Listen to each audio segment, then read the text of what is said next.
ಈ ಒಂದು ಸೀಕ್ರೆಟ್ ಇಂದ ಅರುಣ್ ಕ್ರೋರ್ಸ್ ಅಲ್ಲಿ ಮನಿ ಅರ್ನ್ ಮಾಡ್ದ. ಇದೇ ಸೀಕ್ರೆಟ್ ಮಿಸ್ ಮಾಡಿ ರವಿ ಲೈಫ್ ಫುಲ್ ಸ್ಟ್ರಗಲ್ ಮಾಡ್ದ. ಅರುಣ್ ಮತ್ತೆ ರವಿ ಇಬ್ರು ಬೆಸ್ಟ್ ಫ್ರೆಂಡ್ಸ್. ಅವರಿಬ್ರು ಸೇಮ್ ಕಂಪ್ನಿಯಲ್ಲಿ ವರ್ಕ್ ಮಾಡ್ತಾರೆ, same salary, same work. But 20 years later Arun crorepati ಆದ. ಅರುಣ್ ಏನ್ ಮಾಡ್ದ ಅಂದ್ರೆ ಫಸ್ಟ್ ಸ್ಯಾಲರಿ ಬಂದಾಗ ಸ್ಮಾಲ್ ಅಮೌಂಟ್ 2000 ಇನ್ವೆಸ್ಟ್ ಮಾಡಕ್ಕೆ ಸ್ಟಾರ್ಟ್ ಮಾಡ್ದ ವಿತ್ ಕನ್ಸಿಸ್ಟೆನ್ಸಿ. ರವಿ ಏನ್ ಮಾಡ್ದ ಅಂದ್ರೆ ಬ್ರೋ ಲೈಫ್ ಎಂಜಾಯ್ ಮಾಡೋಣ, ಇನ್ವೆಸ್ಟ್ಮೆಂಟ್ ಲೇಟರ್ ಅಂತ ಸ್ಕಿಪ್ ಮಾಡ್ದ. ಫೈನಲಿ ರವಿ 10 years ಆದ್ಮೇಲೆ ಸ್ಟಾರ್ಟ್ ಮಾಡ್ದ. ಬಟ್ ಅರುಣ್ ಗಿಂತ 2000 ಎಕ್ಸ್ಟ್ರಾ ಇನ್ವೆಸ್ಟ್ ಮಾಡಕ್ಕೆ ಸ್ಟಾರ್ಟ್ ಮಾಡ್ದ. ಅಂದ್ರೆ ರವಿ ಎವ್ರಿ ಮಂತ್ 4000 ಇನ್ವೆಸ್ಟ್ ಮಾಡಕ್ಕೆ ಸ್ಟಾರ್ಟ್ ಮಾಡ್ದ. After 10 years Arun total investment ಬಂದು 4.8 lakhs ಆಗಿತ್ತು.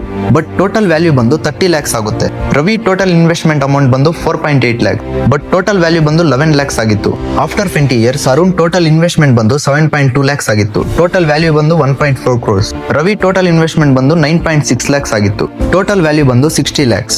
ಈಗ ನಾವು ಈ ಇಬ್ಬರನ್ನ ಕಂಪೇರ್ ಮಾಡಿದ್ರೆ ರವಿ ಅರುಣ್ ಗಿಂತ 2.5 lakhs ಎಕ್ಸ್ಟ್ರಾ ಇನ್ವೆಸ್ಟ್ ಮಾಡ್ದ. ಆದ್ರೂ ಅರುಣ್ ರವಿಗಿಂತ 60 lakhs ಎಕ್ಸ್ಟ್ರಾ ಅರ್ನ್ ಮಾಡ್ದ. ಡಿಫ್ರೆನ್ಸ್ ಏನ್ ಗೊತ್ತಾ?